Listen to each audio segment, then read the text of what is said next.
نبی فرما دیجئے کہ اللہ یکتا ہے. احد کا مطلب اکیلا نہیں، واحد نہیں، یکتا، یونیک، اس جیسا کوئی بھی نہیں. قل هو اللہ احد. اے نبی تم فرماؤ، اعلان کر دو، وہ اللہ، وہ یکتا ہے، اکیلا نہیں، یونیک، جس کی کوئی ایگزامپل. اکیلے تو اور بھی بہت ہیں. محمد رسول اللہ بھی تو اکیلے ہی ہیں نا، ایک ہی ہے نا جن کو امام کائنات بنایا گیا ہے. مقام شفاعت ایک ہی بندے کو دیا گیا نا، اکیلے تو وہ بھی ہیں. ٹھیک ہے، حضرت عیسیٰ علیہ السلام اکیلے ہی ہیں نا. حضرت آدم علیہ السلام بغیر باپ اور ماں سے پیدا ہونے والے اکیلے ہی ہیں نا. اکیلے تو بہت لوگ ہیں، لیکن یکتا، جس کی کوئی مثال نہیں بیان کر سکتا، یونیک، تو اللہ. اللہ الصمد، وہ بے نیاز. یہ تو ہم اس کا بالمفہوم ترجمہ کرتے ہیں. اصل اس کا ترجمہ یہ کہ سب کا پشت پناہ وہ ہے، سب کے پیچھے وہ ہے، سب کا سہارا وہ ہے، اس کا سہارا کوئی نہیں ہے. سمد عربی میں اس چٹان کو کہا کرتے تھے جو جنگ میں دشمن سے بچنے کے لیے پیچھے پہاڑ لیا جاتا تھا تاکہ پیچھے سے حملہ نہ ہو. اس پہاڑ کے لیے بھی سمد کا لفظ استعمال ہوتا. اللہ الصمد، اللہ بے نیاز، لم یلد ولم یولد، نہ اس نے کسی کو جنا اور نہ وہ کسی سے جنا گیا. یعنی اس کا بھی کوئی باپ نہیں ہے اور نہ وہ خود کسی کا باپ ہے. اللہ تعالی جو ہے وہ ہمیشہ سے، اس پہ میرا یوٹیوب پہ کلپ بھی ہے، Who created God؟ اللہ کو کس نے پیدا کیا. تو اس میں نے ٹیکنیکلی میتھمیٹیکلی اس چیز کو ڈسکس کیا کہ اگر for the sake of argument یہ مان لیا جائے کہ ہر چیز کا کوئی خالق ہے تو خدا کا بھی کوئی خالق ہوگا. حالانکہ یہ ڈیفینیشن غلط ہے. خالق کی ڈیفینیشن یہی ہے کہ جس کا کوئی خالق نہ ہو. اگر اس کا کوئی خالق ہوگا پھر خالق نہ ہوا وہ تو مخلوق ہوئی.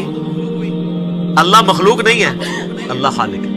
تو میں نے اس میں ٹیکنیکلی بتایا تھا کہ اگر for the sake of argument یہ بات مان لی جائے کہ اگر کسی ہر چیز کا کوئی کریٹر ہے تو اللہ کا کوئی کریٹر ہوگا، تو پھر جو اللہ کا کریٹر ہے اس کا بھی کوئی کریٹر ہوگا، اور پھر جو وہ کریٹر ہے اس کا بھی کوئی کریٹر ہوگا. تو کیا یہ ایکویشن کہیں پہ رک سکتی ہے؟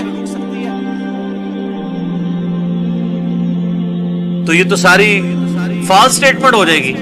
جبکہ دوسری طرف ریالٹی ہے کہ ہم موجود ہیں، مخلوق ہے.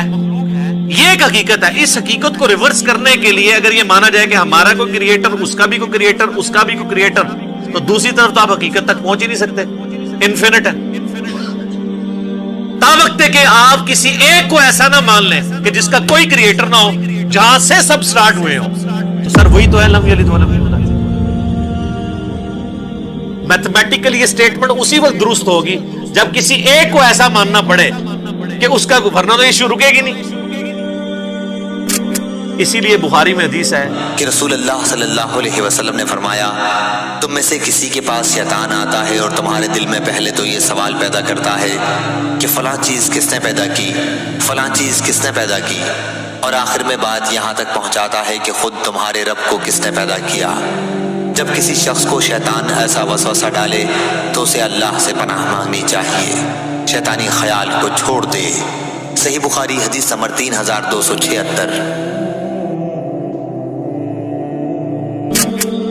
ٹیکنیکلی اسپیکنگ وہی بات کی ہے کہ اس کا تو کریٹر ہو نہیں سکتا، میتھمیٹیکلی یہ سٹیٹمنٹ رانگ ہو جائے گی۔ وَلَمْ يَكُنْ لَهُ كُفُوًا أَحَدٌ، اور اللہ تعالیٰ کی ٹکر کا کوئی بھی نہیں ہے، کوئی اس کے برابری کا نہیں ہے۔ یہ وہ ٹیسٹ ہے چوتھا جس پہ کوئی دنیا کا بندہ، کوئی کائنات کے بڑا سا بڑا انسان بھی پورا نہیں اتر سکتا کہ اس کی ٹکر کا کوئی ہو، اس کی برابری کا کوئی ہو۔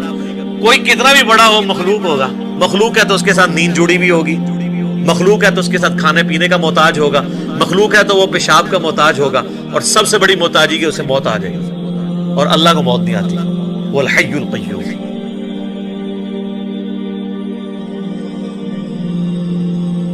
وہ خود سے زندہ ہے اور ہر چیز کو تھامنے والا۔ تو یہ سورہ اخلاص یونیک سورت ہے اس اعتبار سے، اسی لیے اسے کہا جاتا ہے ٹچ سٹون آف تھیالوجی، توحید کی کسوٹی ہے کہ اللہ یکتا ہے، وہ بے نیاز ہے، سب اس پہ ڈیپینڈنٹ ہے، وہ کسی پہ ڈیپینڈنٹ نہیں، اور نہ وہ کسی سے جنا گیا نہ اس نے کسی کو جنا، اور اس کے ٹکر کا اس کی ہمسری کا کوئی نہیں۔ اللہ اکبر۔